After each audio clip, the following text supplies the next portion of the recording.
Assalamualaikum warahmatullahi wabarakatuh. Om Swastiastu, salam kebajikan, namo buddhaya.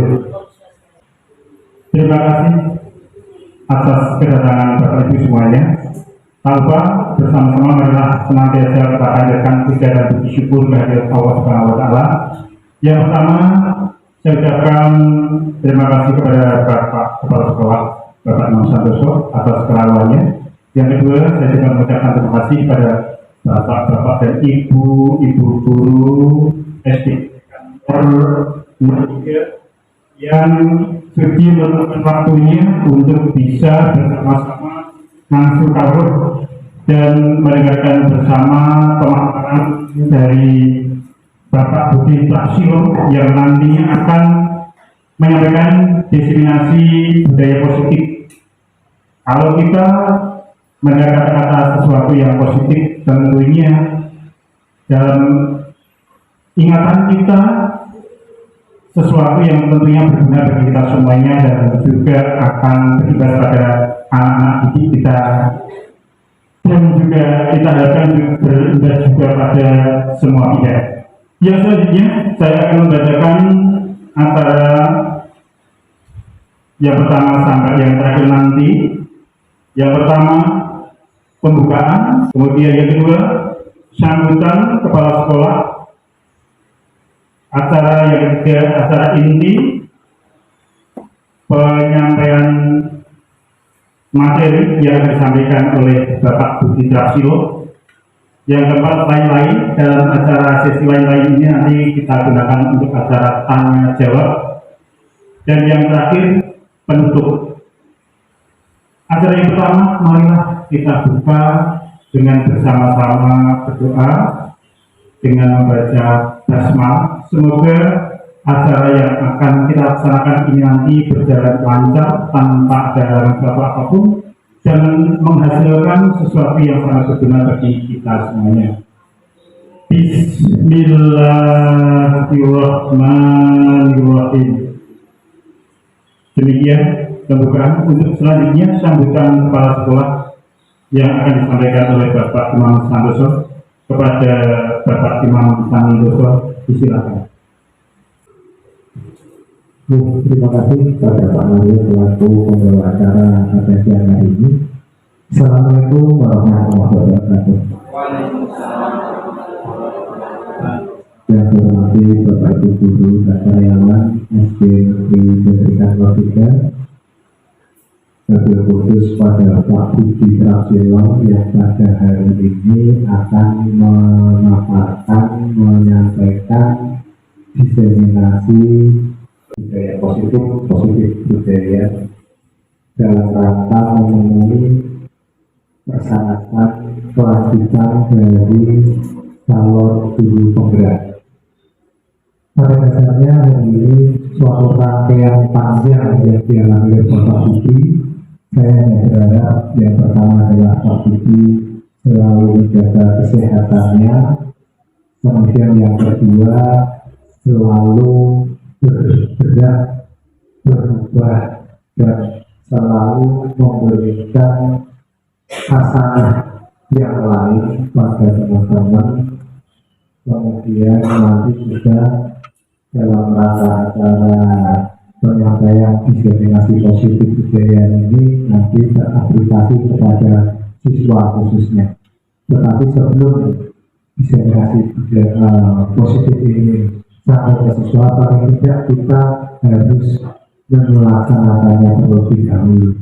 Karena pepatah konon itu kalau kita berpikir positif itu akan menambah umur kita, atau umur kita tidak terkurangi. Yang seharusnya 80 tahun, kalau kita selalu berpikir positif berarti tetap bertahan di 80 tahun minimal atau bertambah. Tapi kalau kita selalu berpikiran negatif, itu akan berkurang dari data yang sudah digariskan.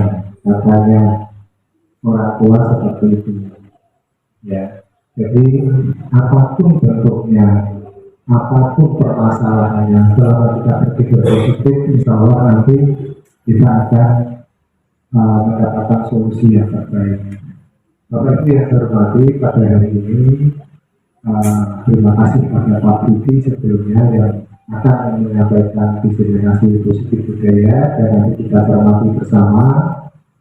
Dan harapan kami, harapan saya khususnya selaku kepala sekolah DP Bintang 3, ini nanti akan berimbas pada temannya khususnya yang masih memenuhi syarat untuk mengikuti jejak Pak Budi Prasetyo. Di antaranya kuliah, dipuji, kemudian bulan berita, belum bisa ya, masih 13 ya, contoh tepat sudah bisa.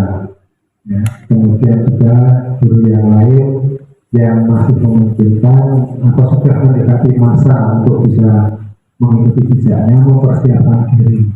Bagi yang sudah tidak bisa, artinya sudah kedaluarsa, ya kita tetap harus belajar menimba ilmu dari temannya, dari Pak Budi atau dari teman-teman yang lain. Bagi yang belum memenuhi persyaratan, mempersiapkan diri dan segan-segan untuk mengikuti acara-acara yang mirip ataupun acara webinar yang dikeluarkan oleh Kemendikbud ataupun dari instansi-instansi yang lain. Itu saja pesan saya. Selamat untuk melaksanakan atau mengikuti diseminasi positif budaya yang nanti disampaikan oleh Bapak Budi.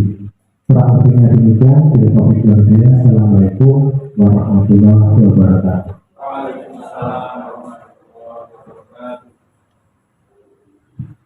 Terima kasih Bapak Imam atas sambutannya yang padat namun sangat berisi.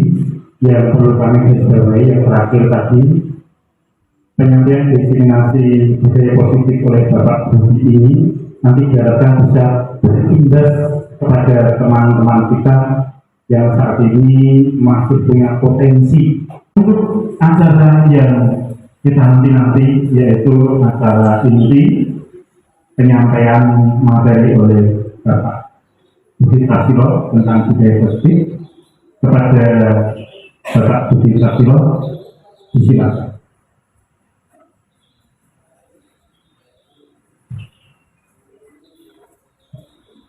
Bismillahirrahmanirrahim. Assalamualaikum warahmatullahi wabarakatuh. Mohon izin sebelum saya mulai, saya akan sedikit berpantun. Makan ketan dicampur gula. Wahai kawan, bagaimana kabarnya? Alhamdulillah luar biasa. Baik, yang terhormat Bapak Imam Santoso, SPDSD, dan Kepala Sekolah Negeri Pendidikan Nomor 3 yang selalu memberikan motivasi semangat kepada saya sehingga sampai saat ini saya bisa melaksanakan kegiatan dalam rangka aksi nyata saya sebagai seorang guru penggerak angkatan 7 di Kota Semarang. Yang saya hormati pula Bapak Ibu guru dan karyawan SPDSD Pendidikan Nomor 3 yang juga sebagai teman kolaborasi, ya, teman berbagi dalam rangka mewujudkan budaya positif di sekolah kita sehingga nanti ke depan sekolah kita bisa lebih maju lagi. Langsung saja Bapak Ibu karena sudah cukup siang, mohon izin di sini saya berdiri bukan dalam rangka saya paling pintar, saya paling jago atau saya paling dalam segalanya, bukan. Tapi saya hanya di sini hanya sekedar berbagi sedikit, ya. Saya bilang sedikit sekali materi yang saya dapat karena jujur pada modul 1.4 ini tentang budaya positif saya belajar dalam kurun waktu 2 minggu. Nah, dalam kurun waktu 2 minggu dengan materi yang begitu banyak, makanya saya bilang mungkin saya hanya bisa sharing di sini berbagi. Jadi nanti mungkin kalau ada kekurangan dan kelebihannya mungkin nanti kita bisa saling berkolaborasi. Itu Bapak Ibu, langsung saja yaitu budaya positif. Nah, ada pertanyaan apa itu budaya positif? Ada yang tahu? dari budaya. Budaya artinya apa Bapak Ibu? Hasil budaya. Terus biasanya budaya itu terkait apa? Kebiasaan, betul sekali, kebiasaan. Jadi apa itu budaya positif? Budaya positif adalah nilai-nilai, keyakinan-keyakinan dan kebiasaan di sekolah yang berpihak kepada murid agar dapat berkembang menjadi pribadi yang kritis, penuh hormat dan bertanggung jawab sesuai dengan profil pelajar Pancasila. Karena sebagaimana yang kita tahu bahwa sekarang eranya kurikulum merdeka, bahwa kita nanti tujuannya ke depan, nah, siswa berperilaku sesuai dengan profil pelajar Pancasila, di mana ada 6 nilainya, ya, bertakwa kepada Tuhan, ya, berkritis, mandiri, gotong royong, dan lain sebagainya. Selanjutnya, Ibu, bagaimana kita menerapkan budaya positif? Nah, jadi dalam rangka menerapkan budaya positif ada 7 konsep utama. Yang pertama, perubahan paradigma belajar. Yang kedua, disiplin positif. Yang ketiga adalah kebutuhan dasar manusia. Yang keempat, motivasi perilaku manusia. Yang kelima adalah restitusi atau posisi kontrol guru. Yang keenam, keyakinan kelas. Dan yang ketujuh adalah segitiga restitusi. Dari ketujuh ini mungkin ada yang sudah Bapak Ibu pelajari, karena saya yakin Bapak Ibu semuanya sudah mengerjakan KLM. Karena di 7 ini ada beberapa yang masuk dalam KNM. Salah satunya ada modul yang ke-8 kalau nggak salah, ada disiplin positif, di mana tugasnya di situ adalah membuat keyakinan kelas. Dan di sini kemarin saya lihat sudah ada gurunya yang sudah centang hijau, artinya sudah keluar sertifikatnya di disiplin positif. Saya perlu belajar dengan kuliah nanti treknya bagaimana, ya. Dan langsung saja, yang pertama adalah perubahan paradigma belajar. Nah, sebelum ke perubahan paradigma belajar, di sini tadi saya sudah membagi kertas. Di sini kita akan melakukan permainan, namanya adalah cobalah buka. Nah, tadi aturannya bagaimana? Nah, aturannya, ini Bapak sudah duduk berpasangan. Nanti ada yang bertugas menulis, mencatat. Nanti ada yang bertugas sebagai pembujuk. Jadi yang menulis nanti sebagai A, yang membujuk, yang mencoba membuka seperti itu. Pertanyaannya seperti apa? Pertanyaannya adalah, silakan Bapak Ibu tuliskan benda yang sangat berharga, benda yang sangat berharga bagi Bapak Ibu. Jadi satu orang saja, ya, satu orang saja silakan tulis benda yang sangat berharga bagi Bapak Ibu, ya. Silakan satu Pak. Nanti yang satu bertindak sebagai yang B. Nah, yang tulis yang A, nanti satunya sebagai teman B yang akan mencoba membuka. Satu Bapak Ibu, ya, benda yang paling berharga, ya, benda, ya, bisa, ya, bisa, ya. HP boleh, ya, cincin emas boleh, terserah Bapak Ibu semuanya. Sudah Bapak Ibu? Ya, kalau sudah letakkan di salah satu tangan Bapak Ibu, ya. Kemudian buatlah sebuah kepala yang kuat, ya, kertasnya dilipat-lipat boleh, ya, taruh di tangan, kepala yang kuat, pertahankan sekuat tenaga.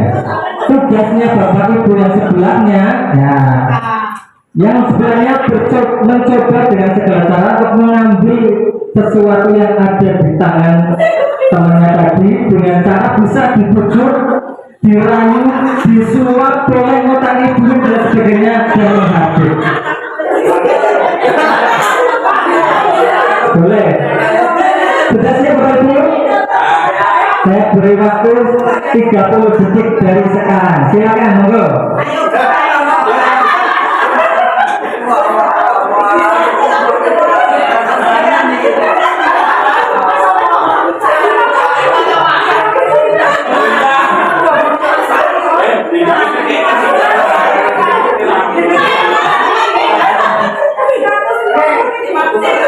Cukup, ya. Coba. Iya, baik sekarang. Adakah yang bisa membuka kepala tadi? Dua orang. Yang tetap mempertahankan? Ya paling banyak. Nah sekarang saya ingin bertanya dari permainan tadi. Kira-kira yang bisa mengontrol untuk membuka dan menutup itu siapa Bapak Ibu? Pak ada temannya, yang lain diri sendiri. Nah, yang bisa membuka menutup itu siapa? Yang mengontrol membuka menutup yang kita sendiri, diri sendiri.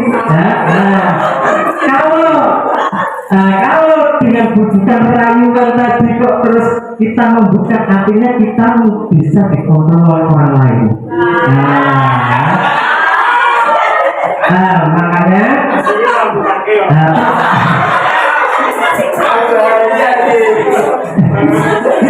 Makanya permainan tadi itu sebenarnya kita bukan untuk guru tapi untuk para didik kita, karena apa? Sebagaimana yang kita tahu, kita itu harus berubah ya, berubah paradigma belajar. Karena selama ini kan guru seakan-akan mengontrol siswa. Yang manut dengan siswa manut dengan gurunya. Sementara banyak sekali siswa yang sebenarnya waktu orang ini seperti itu. Makanya untuk merubah budaya positif, yang pertama kita harus merubah paradigma belajar. Ada 4 miskonsepsi atau teori kontrol, artinya bisa mengontrol diri kita, hanya diri kita, bukan orang lain. 4 teori kontrol yang disampaikan oleh Dr. William Glasser. Yang pertama, ilusi guru mengontrol murid. Nah ini yang selama ini terjadi ya, dimanapun guru mengontrol murid. Padahal sejatinya misalkan seorang anak ingin seperti ini, tapi belum boleh. Atau kasus dalam hal ini ada pertengkaran murid di kelas. Nah muridnya itu sebenarnya masih ingin memaafkan. Aku tapi sudah maafkan, biar cepat selesai. Dengan seperti itu. Itu kan salah satunya bahwa sebenarnya di hati anak itu masih belum menerima. Nah tapi kadang kita dan aku seperti itu. Nah yang kedua adalah ilusi bahwa semua penguatan positif efektif dan bermanfaat. Maksudnya apa? Di sini tadi ada yang disebut dengan bujukan rayuan, duit dan sebagainya. Ya, penguatan positif sepertinya efektif dan bermanfaat, tapi ternyata hal itu tidak bisa membuat anak itu akan lebih bagus. Karena apa? Nanti ada 2 kecenderungan. Yang pertama, anak akan bisa malah menjadi semacam kecanduan. Orang mau ibaratnya nggak akan melakukan seperti itu. Yang kedua juga bisa apa? Membuat iri. Aku reto. Dan sebagainya. Jadi ilusi bahwa semua penguatan positif, efektif dan bermanfaat. Yang ketiga bahwa ilusi bahwa kritik dan bahwa orang merasa bersalah dapat menguatkan karakter. Misalkan ada anak membuat kesalahan. Orang sakit tak izin di kepala sekolah. Lebih kata-kata seperti itu anak akan merasa bersalah. Dan ternyata dengan membuat ucapan seperti itu anak itu nanti justru tidak akan semakin maju, malah mungkin akan tidak percaya diri, justru lebih minder dan sebagainya. Ternyata itu salah ya. Yang keempat, ilusi bahwa orang dewasa memiliki hak untuk memaksa, yang saya bilang tadi. Ya, jadi kalau ini orang tak sanksi, itu harus ngomong di kelas, orang aku nyanyi. Ini ya, itu bahwa orang dewasa melihat untuk memaksa. Itu sebenarnya tidak boleh. Karena tujuan pendidikan yang sekarang dengan kurikulum merdeka membuat siswa itu merdeka sesuai dengan kehendaknya, tapi dalam catatan. Sebenarnya bagaimana ada lebih lanjut. Yang selanjutnya adalah bagaimana seorang bisa berubah dari paradigma yang tadi pertama stimulus respon kepada pendekatan teori kontrol, bisa mengontrol diri sendiri. Yang pertama ini realitas kebutuhan kita sama. Tadi kan kenapa kamu harus seperti ini menurut aku? Pikirannya kebutuhannya kita dengan kita sama. Sebenarnya padahal realitas kebutuhan kita berbeda. Yang kedua Nah, kadang kita melihat sesuatu itu sama, ya. Nah, ternyata setiap orang memiliki gambaran berbeda. Yang ketiga adalah kita berusaha memahami pandangan orang lain tentang dunia. Ya, tepat semua perilaku memiliki tujuan. Hanya Anda yang bisa mengontrol diri Anda sendiri. Anda tidak bisa dikontrol oleh orang lain. Kolaborasi dan proses menciptakan pilihan-pilihan baru dan proses berpikir menang-menang, bukan menangkal. Itu bunyi aku. Nah, itu kan seperti menangkal. Mereka akhirnya mengalah dengan kita. Tapi kita berpikir mulai sekarang menang-menang, ya, mengikuti harus menggali apa yang diinginkan oleh siswa. Yang kedua dalam melakukan budaya positif yaitu adalah dengan kita melakukan disiplin positif. Nah, ini yang sudah ada di KNM modul 8 kalau nggak salah, ya. Apa itu disiplin positif? Disiplin positif adalah merupakan suatu cara penerapan disiplin tanpa kekerasan. Jadi tanpa kekerasan dan ancaman yang dalam prakteknya melibatkan perilaku komunikasi efektif antara guru dan murid. Jadi yang namanya siswa melakukan sesuatu pasti ada alasannya. Dia udah benar itu. Iya. Nah, kita yang perlu mencari tahu sebenarnya untuk ada apa. Nah, kadang kita langsung menjadi anak ini salah, ini. Biasanya kan seperti yang terjadi di lapangan. Ya. Dan selanjutnya penerapan disiplin positif ini mengajarkan murid untuk memahami konsekuensi yang mereka lakukan sehingga murid dapat bertanggung jawab atas dirinya sendiri dan lingkungan. Jadi kita nanti mengedepankan motivasi internal siswa, bukan motivasi eksternal karena takut dihukum, karena takut disanksi, atau mungkin karena ingin mendapat sesuatu. Itu kan motivasinya eksternal. Nah, terus bagaimana tugas kita sebagai pendidik, ya, adalah menciptakan anak-anak yang memiliki disiplin diri sehingga mereka bisa berperilaku dengan mengacu pada nilai-nilai kebajikan universal dan memiliki motivasi intrinsik bukan ekstrinsik. Jadi motivasi dalam diri siswa itu muncul, ya, mengacu pada nilai-nilai kebajikan, jujur, tanggung jawab dan lain sebagainya. Nah, nilai-nilai kebajikan ini yang sekarang kita implementasikan dalam P5. Nah, ya, sekarang itu jadi dirangkum menjadi 6 nilai. Kalau dulu kan karakter, ya, religius dan sebagainya. Karakter sekarang masuk dalam P5 juga. Yang ketiga, untuk melakukan budaya positif, kita perlu menggali kebutuhan dasar manusia. Ada 5 kebutuhan dasar manusia, Bapak Ibu. Yang pertama adalah kebutuhan untuk bertahan hidup, survive. Yang kedua adalah cinta dan kasih sayang, ya. Belum. Yang ketiga adalah kebebasan, freedom. Yang keempat kebutuhan akan kesenangan, fun. Yang kelima adalah kebutuhan akan kekuasaan atau power. Sebagai contoh, di sini saya ada contoh kasus. Ibu Angga, guru wali kelas 2A di SD Pelita Hati, sedang bingung menghadapi ulah salah satu murid di kelasnya yang bernama Doni. Beberapa anak di kelas 2A telah datang padanya dan mengeluhkan Doni yang seringkali meminta bekal makan siang mereka dengan paksa. Jika Anda menghadapi situasi seperti itu, apa yang akan Anda lakukan? Menurut Anda, kira-kira apa alasan Doni melakukan hal itu? Jika Bapak Ibu seperti Bu Anda, kira-kira yang Bapak Ibu lakukan bagaimana? Langsung marah biasanya, ya. Jadi kita sebagai guru tidak langsung marah, tapi kita mencari tahu kenapa anak itu melakukan seperti itu. Pasti ada alasannya. Nah, alasan itu terkait kebutuhan dasar tadi dari manusia ada 5. Misalkan kalau ini, kira-kira alasan Doni melakukan itu. Kalau Doni bilangnya saya lapar, saya tidak dikasih bekal, berarti artinya Doni sedang membutuhkan kebutuhan dasar manusia yang pertama, yaitu bertahan hidup.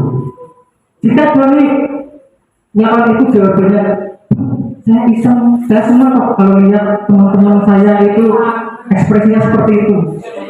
Nah, berarti Doni sedang butuh apa? Butuh Nah, kebebasan itu tadi hiburan, ya.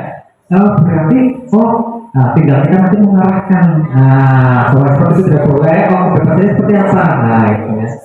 Nah, jika Doni melakukan itu karena, mungkin ingin mendapat perhatian dari temannya, berarti konsolnya laporan di wali kelasnya laporan di orang tuanya.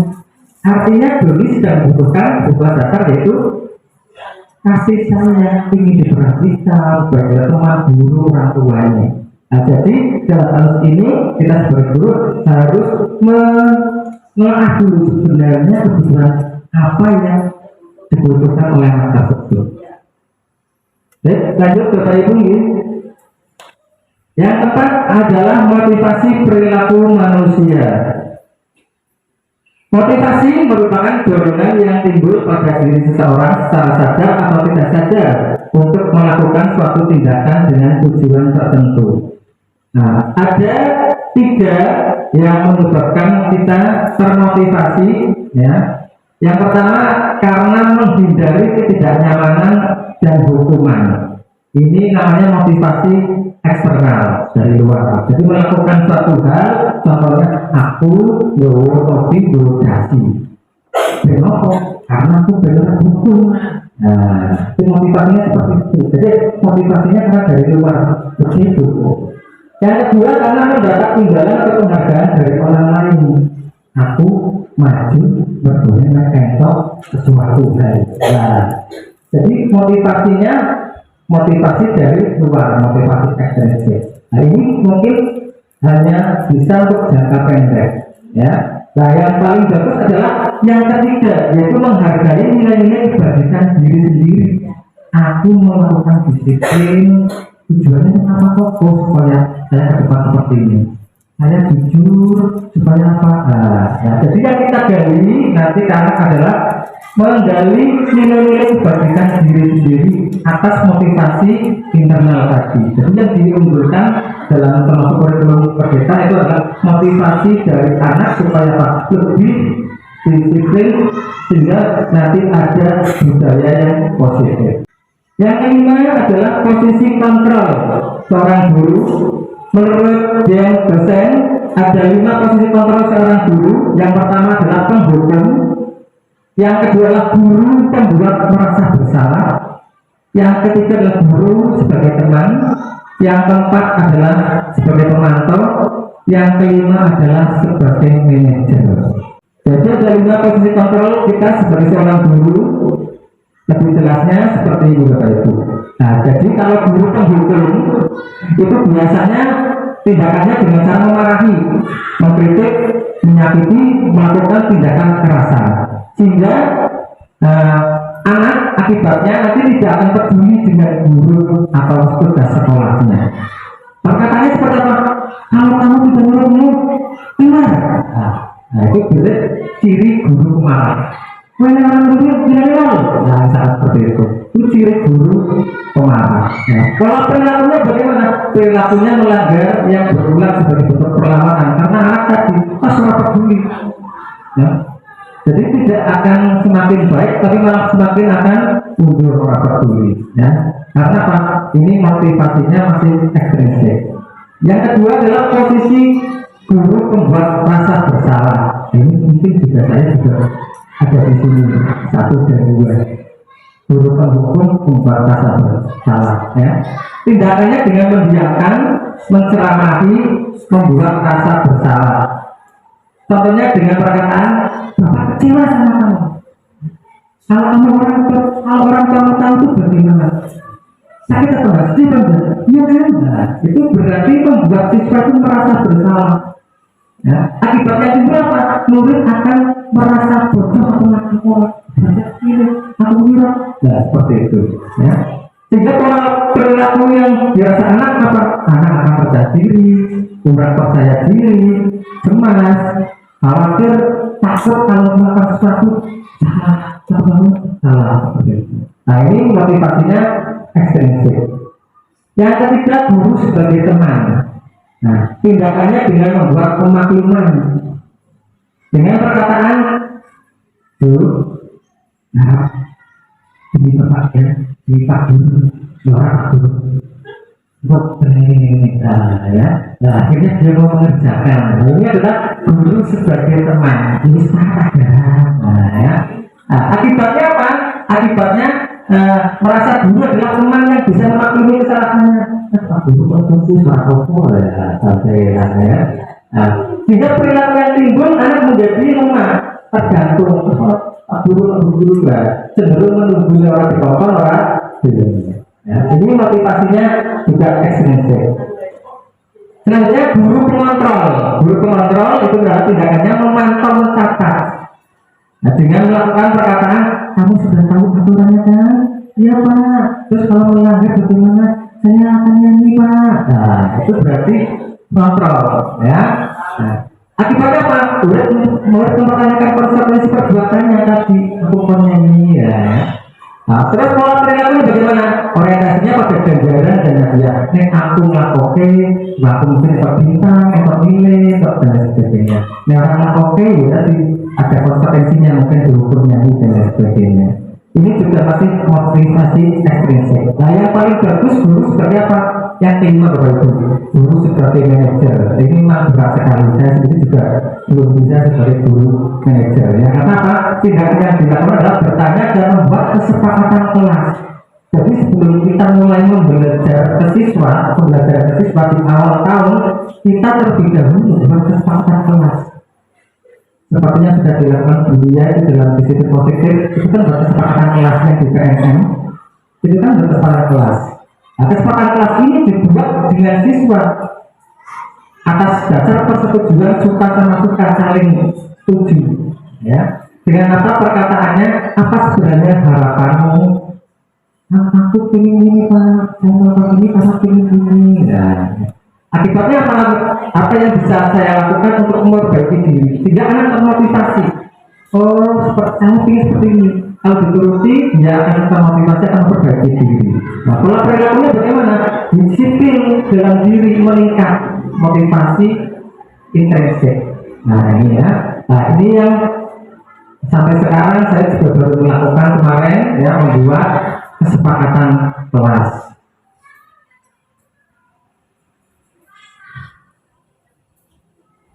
Nah, ini contohnya ini ya, ini posisi terakhir, posisi guru seorang manajer di mana guru berbuat sesuatu bersama dengan murid, mempersilahkan murid mempertanggungjawabkan perilakunya, mendukung murid agar dapat menemukan solusi atas permasalahannya sendiri. Nah, sebagai contoh kemarin ada videonya di sini.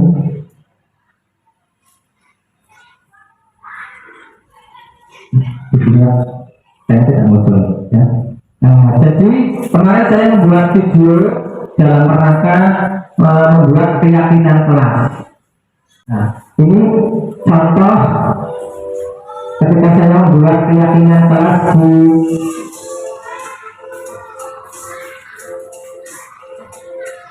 kelas 6B. Jadi terlebih dahulu saya membagikan kertas kepada anak-anak, kemudian anak-anak suruh menuliskan keyakinan kelasnya, seperti apa dan kelas impian apa yang diharapkan anak-anak.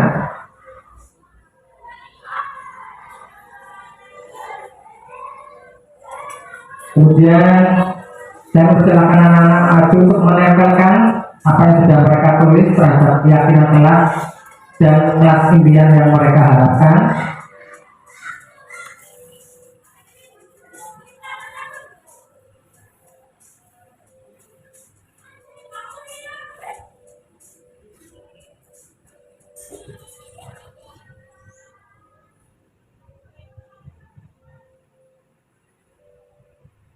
Sampai terakhir, ini membuat kesepakatan bersama keyakinan kelas. Jadi dengan cara diskusi bersama siswa kita sepakati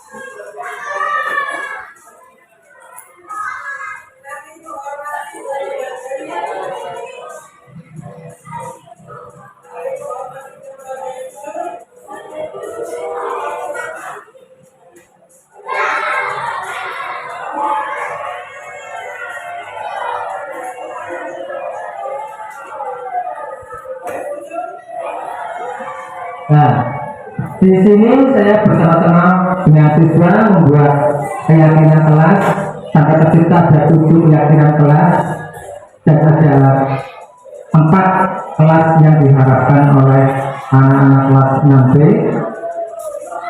Nah, sebenarnya saya melakukan itu juga terlambat Ibu, karena harusnya pembuatan kesepakatan kelas pemilihan kelas itu dilakukan di awal. Nah, tapi yang namanya proses belajar itu tidak ada yang namanya terlambat.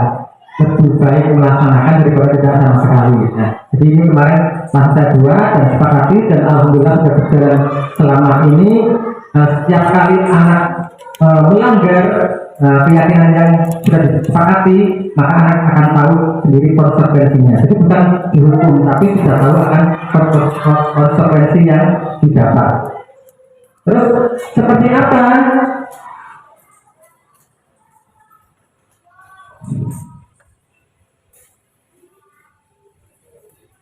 Nah, ini ada 7 teman saya tulis 6 yang saling menghormati dan menghargai, tapi tidak saya tulis. Ada 7 keyakinan kelas dan ada 4 konsekuensi jika siswa melanggar. Salah satunya mengerjakan soal matematika, membersihkan ruang kelas, menyanyi di depan kelas, dan tambahan tugas. Ini sudah disepakati bersama. Makanya kemarin termasuk dibagi ketika ada anak kelas 6 yang terlambat, begitu masuk sudah langsung taruh tas siap nyanyi di depan, karena sudah tahu konsekuensinya jika hasil terlambat, konsekuensinya nyanyi di depan. Dan itu sebagai juga melatih rasa percaya diri anak-anak. Ya. Dan lanjut yang ini yang akhir ya, ada pertanyaan. Apakah Bapak Ibu setuju dengan pernyataan ini? Hukuman dapat mendisiplinkan anak. Setuju Bapak Ibu? Hukuman dapat mendisiplinkan anak. Setuju apa tidak? Ada yang setuju, ada yang tidak. Ya, permasalahannya lagi. Yang kedua, pemberian hukuman dengan hal positif seperti membaca atau membersihkan halaman sekolah dapat mendisiplinkan anak. Setuju apa tidak? Mungkin juga. Yang ketiga, memberikan penghargaan dapat meningkatkan motivasi belajar anak. Ya. Setuju. Nah, coba kita perhatikan bersama apa itu hukuman, apa itu konsekuensi, penghargaan, atau juga nanti ada restitusi. Baik, yang pertama adalah hukuman. Hukuman itu adalah bersifat tidak terencana, alias tiba-tiba langsung. Itu sama. Jadi tanpa terencana, sekarang melakukan kesalahan langsung berhukum sesuai dengan kehendak gurunya. Bersifat satu arah. Nah, karena yang satu guru sebagai pemaksaan hendak moral seperti itu ya. Yang ketiga berupa fisik atau psikis, itu hukuman. Bedanya apa dengan konsekuensi? Nah, ini. Jadi hukuman beda dengan konsekuensi. Konsekuensi adalah sudah terencana. Jadi di awal kita sepakati aturannya seperti ini. Dan jika kalian melanggar, kalian sudah tahu konsekuensinya seperti apa. Nah, seperti yang sudah dijalankan di sekolah kita, kan ada budaya positif, ya nggak betul. Budaya positif sekolah kita contohnya apa? Apel pagi, berdoa setiap dan sebelum pembelajaran, sholat buka berjamaah, itu kan juga budaya positif. Ya, nah sudah berjalan. Nah, dan anak-anak ketika terlambat juga sudah tahu konsekuensinya. Jadi kalau saya lihat tidak masuk ke kelas ketika terlambat sudah langsung standby baris di belakang, itu berarti sudah tahu konsekuensinya. Ya, sudah disepakati. Yang ketiga diberikan berdasarkan suatu data yang umumnya dapat diukur, murid tetap dibuat tidak nyaman untuk jangka waktu pendek, ya karena konsekuensi tadi seperti saya contohkan tadi di kelas terlambat anak akan menyanyi, otomatis anak dibuat tidak nyaman karena nyanyi di depan, tapi itu dalam jangka waktu pendek.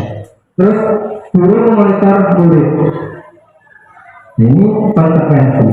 Terus bedanya apa dengan penghargaan? Nah ini ternyata bahwa penghargaan itu justru sebagai hukuman. Nah, yang saya tahu juga kemarin dalam modul ini ya, saat kita berulang kali menjanjikan hadiah kepada anak-anak agar berperilaku bertanggung jawab, atau kepada seorang murid agar mempelajari sesuatu yang baru, atau kepada seorang karyawan agar melakukan pekerjaan yang berkualitas, ternyata kita sedang berasumsi bahwa mereka tidak bisa melakukannya, atau mereka tidak akan memilih untuk melakukannya. Ternyata penghargaan itu kurang baik. Menurut Al-Fifal, ya, penghargaan maupun hukuman adalah cara-cara mengontrol perilaku seseorang yang menghancurkan potensi untuk pembelajaran yang sesungguhnya. Nah, jadi seperti kita memberikan sesuatu kepada seorang siswa karena sudah berani atau dan sebagainya. Nah, mungkin untuk jangka pendek bagus, tapi untuk jangka panjangnya anak tersebut mungkin bisa jadi kecenderungan kecanduan. Nah, orang-orang ini udah maju. Nah, itu makanya di sini ada istilah dihukum oleh penghargaan. Nah, jadi tidak selamanya penghargaan itu baik. Nah, terus bagaimana? Tindakan belajar itu sendiri adalah penghargaan sesungguhnya. Dengan anak belajar, kita memotivasi supaya nilai kebajikan dalam dirinya keluar, ya, pribadinya baik, jujur, di situ tanggung jawab, itu kan nilai kebajikan dalam dirinya keluar, bukan karena mengharap imbalan, bukan motivasi ekstensif, bukan karena takut dihukum.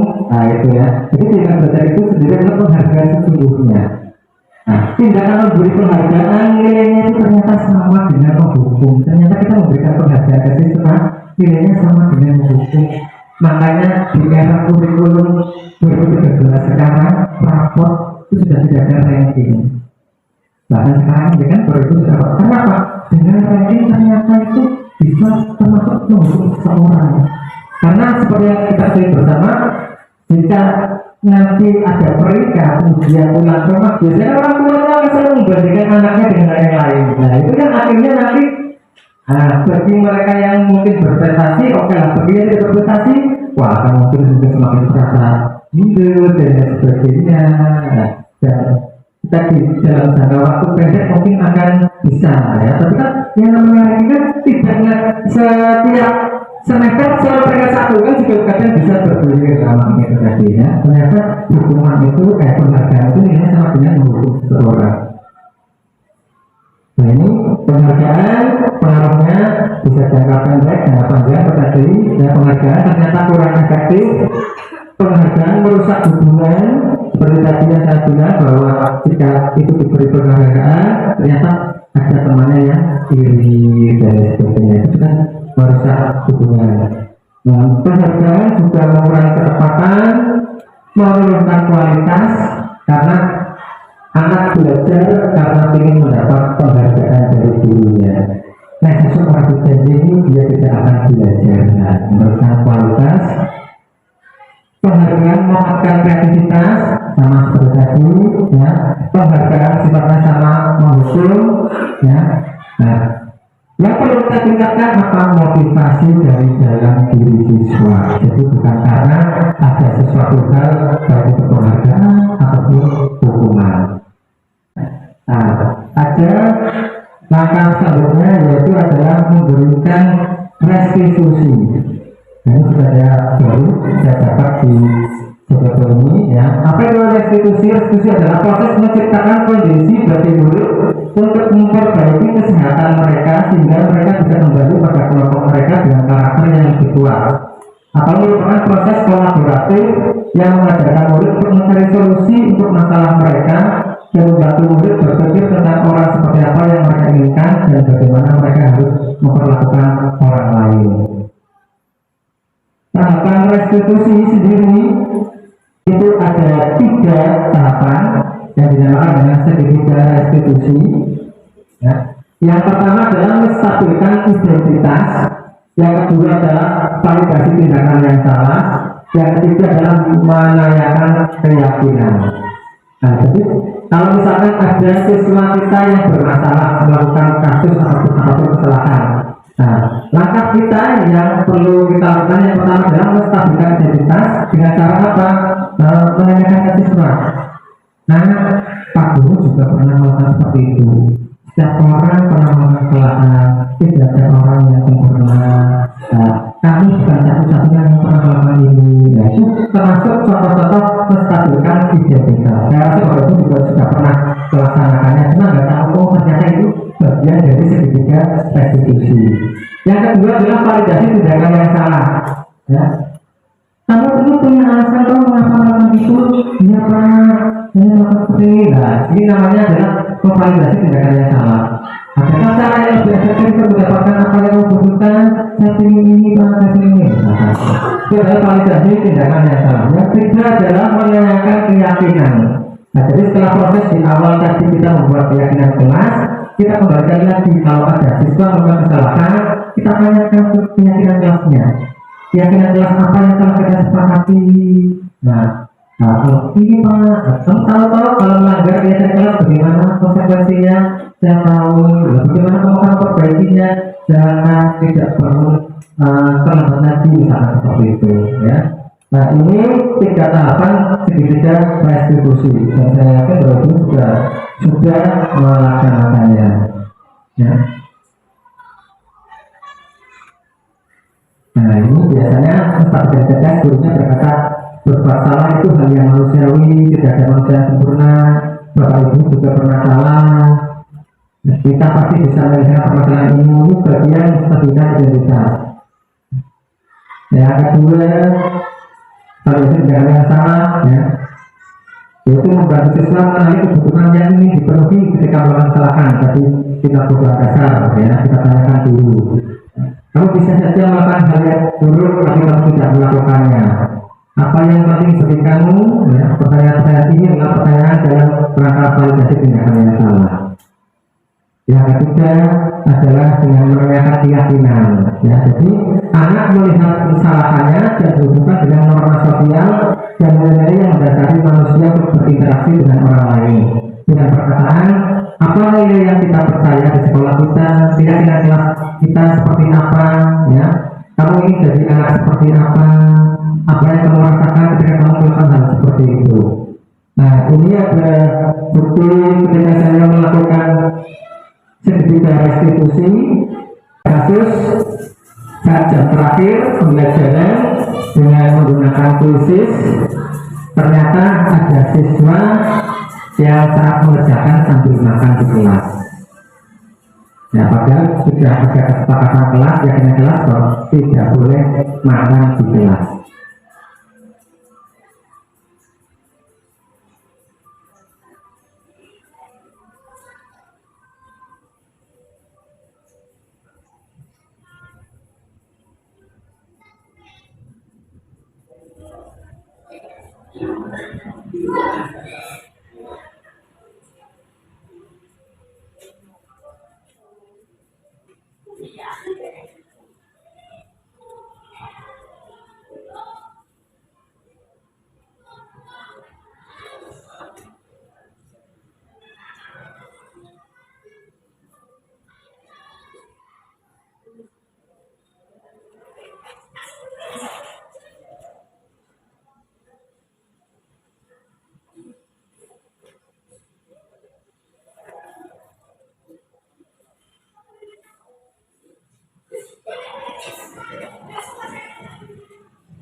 Jadi alasan sifat tersebut makan karena beranaknya itu buru-buru sehingga tidak sarapan. Ya, ternyata setelah saya validasi tindakan yang salah, ternyata bangun kesiangan karena tidurnya kemalaman. Nah, jadi dari sini anak dikembalikan ke mencari solusi sendiri. Jadi bukan kita, tapi anak mencari solusi sendiri. Oh, saya terlambat karena bangun kesiangan. Solusinya bagaimana dengan orang bangun kesiangan? Supaya tidak bangun kesiangan, berarti tidurnya jangan terlalu malam. Nah, jadi tidak ada istilah penghukum. Nah, jadi anak dikembalikan ke kelompoknya, mensehatkan mentalnya, seperti itu saja. Kemudian pemaparan saya kurang lebihnya mohon maaf sebelum saya tutup. Jika saya berpantun lagi karena di awal pantun, berarti disebut dengan pantun. Jalan-jalan ke kota lama, tidak lupa membeli wingko babat. Mari kawan bergerak bersama demi telur tiga semakin hebat. Ya, dari saya kurang lebihnya mohon maaf. Assalamualaikum warahmatullahi wabarakatuh. Pak Budi atas penjelasannya yang begitu jelas dan gamblang. Bukan saja pembelajaran yang tadi disampaikan oleh Bapak Budi bisa kita terapkan pada proses pembelajaran kecerdasan pada anak kita.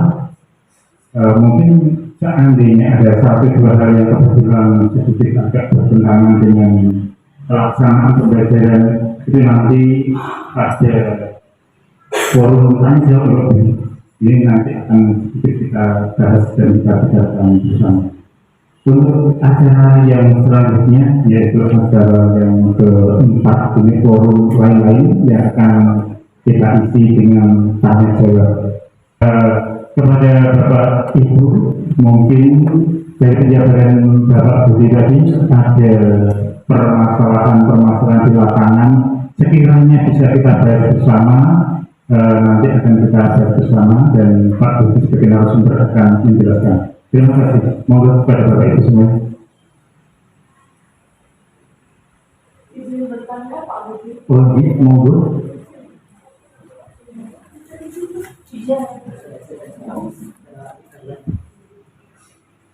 Izin bertanya Pak Budi, yang masih mengganjal di hati, bagaimana kiat-kiat atau cara-cara yang bisa Bapak berikan kepada saya untuk mengembangkan motivasi dari dalam diri, atau tadi kita sebutnya motivasi intrinsik, motivasi dari dalam diri siswa kita. Terima kasih Pak Budi. Ada lagi, Pak? Ada? Ini yang sedikit saya tanyakan memang yang namanya satu teori itu idealnya seperti itu. Tapi dalam pelaksanaan di lapangan, kadang kita sebagai pelaksana lapangan itu seringkali menemui kendala-kendala. Terus yang perlu kita tanyakan, ini apakah teori-teori yang tadi dikemukakan oleh salah satunya dosen tadi mungkin harus dilaksanakan secara lokal seperti itu? Kita ambil contoh misalkan saja tadi dikatakan penghargaan itu merupakan tindakan yang salah. Yang saya bisa tanya, untuk anak yang mengerjakan, katakanlah saya tanya dulu, nilai itu salah satu penghargaan atau tidak? Kalau menurut saya, ini saja saya nilai adalah salah satu penghargaan. Tapi kalau misalkan penghargaan itu tidak boleh dilakukan, lalu bagaimana kita memberikan penghargaan yang bisa membedakan mungkin antara anak satu dengan anak yang lain? Ini kemampuannya sedang, ini kemampuannya kurang, ini kemampuannya lebih. Demikian Pak Budi, terima kasih. Coba ini dua saja. Baik, langsung saya jawab yang pertama dari dua kereta, kiat-kiat untuk meningkatkan motivasi intrinsik ya pada diri siswa. Tentunya karena ini kan motivasi internal, ya, memang motivasi internal itu motivasi yang saya sendiri bilang itu agak susah untuk kalau ini tidak terbiasa dilakukan, ya. Makanya bagaimana supaya terbiasa melakukan itu, ya kita harus memberikan contoh terlebih dahulu dari diri kita, ya, karena kita sebagai pendidik berarti kan memberikan teladan dulu, contoh, ya. Kemudian dengan kita memberikan contoh, otomatis nanti anak-anak kan melihat, oh, bapak gurunya saja misalkan bahwa maaf, oh datang kelasnya selalu selalu mengarahkan hal-hal seperti ini, misalkan seperti ini. Nah, nanti anak-anak otomatis secara alam bawah sadarnya dia akan tergerak. Dengan tentu saja kita selalu mengingatkan bahwa hal-hal positif itu, ya, tentu akan berimbas kepada diri mereka sendiri. Itu jawaban saya buat mereka. Mungkin kurang memuaskan atau teman-teman bisa menambahkan, karena di sini saya bukan yang paling pintar, ya, karena kita di sini sharing saja, barangkali teman-teman punya kiat khusus supaya bisa meningkatkan motivasi dalam diri siswa. Bu Nyoman Bapak Wakili bisa membantu, betul? Cukup berkata. Terus yang kedua, ini terkait penghargaan. Nah, mohon maaf, tadi saya belum katakan penghargaan di sini itu biasanya yang dalam bentuk barang ataupun benda dan sebagainya. Kalau saya sendiri nilai itu bagian dari bukan penghargaan, maksudnya nilai itu ya penghargaan, tapi bukan yang masuk ke ranah yang tadi. Ya misalkan penghargaan tadi kan sebagai contoh anak pinter nyanyi terus kita kasih uang 50.000. Nah itu maksud saya penghargaannya seperti itu. Atau mungkin anak pinter menari terus kita kasih buku dan sebagainya. Nah ternyata penghargaan yang berbentuk benda seperti itu ternyata setelah saya pelajari di sini yang dulunya saya ternyata penghargaan itu bisa memotivasi siswa anak beda. Ternyata di sini salah. Di pembelajaran ini ternyata penghargaan itu malah artinya sama seperti dengan menghukum anak. Sebenarnya apa? Yang sudah saya sampaikan tadi itu ternyata dengan penghargaan itu dalam jangka waktu pendek anak bisa melakukan akan termotivasi dan sebagainya. Tapi dalam jangka waktu panjang anak mungkin kecenderungan akan kecanduan, kayak orang mau ingin-inginnya dia tidak akan melakukan itu dan sebagainya. Ini juga saya baru saya dapat kemarin Pak di sini. Jadi pesan saya dulu kemarin juga seperti itu Pak. Di penghargaan ya sebenarnya bukan hukum. Artinya di sini apa yang saya pelajari yang sudah saya praktekkan selama ini ternyata selama ini salah. Bahkan sampai kemarin di teman-teman saya yang itu berarti kita selama ini tuh seakan-akan sudah di dunia maya, jadi pasar bilang seperti itu. Karena semua yang kita lakukan seakan-akan ilusi, jadi kan seperti itu. Nah, menurut dasar tadi seperti ilusi, karena pada dasarnya di sekolah ya yang bisa mengarahkan kan untuk motivasi internal tadi muncul kan guru. Nah, seperti itu. Nah, itu Pak Nagel jawaban dari saya. Nah, kalau kurang puas, mungkin nanti teman-teman ada yang bisa menambahkan. Bunyawan, boleh membaca. Kalau gitu, monggo.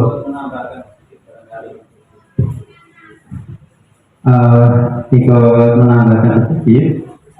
Memang namanya kita dalam dunia nyata itu tidak semuanya, misalnya seperti dikatakan tadi penghargaan itu sebagai hukuman, sebenarnya tidak semuanya seperti itu.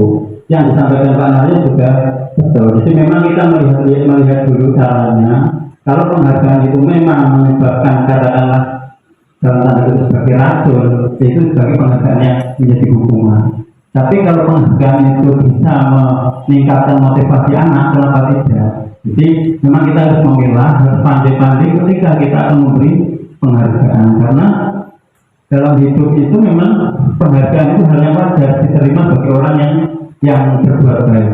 Memang kita tidak harus menjanjikan di awal.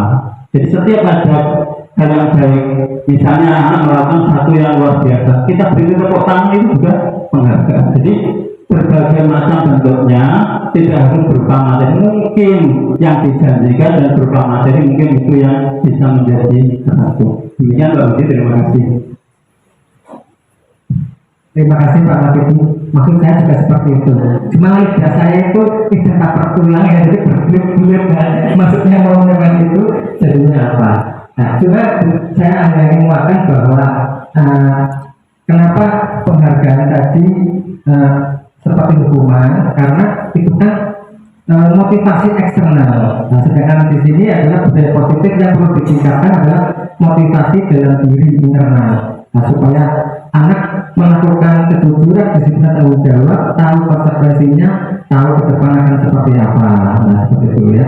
Nah, itu saja Bapak Ibu jawaban dari saya. Monggo saya kembalikan ke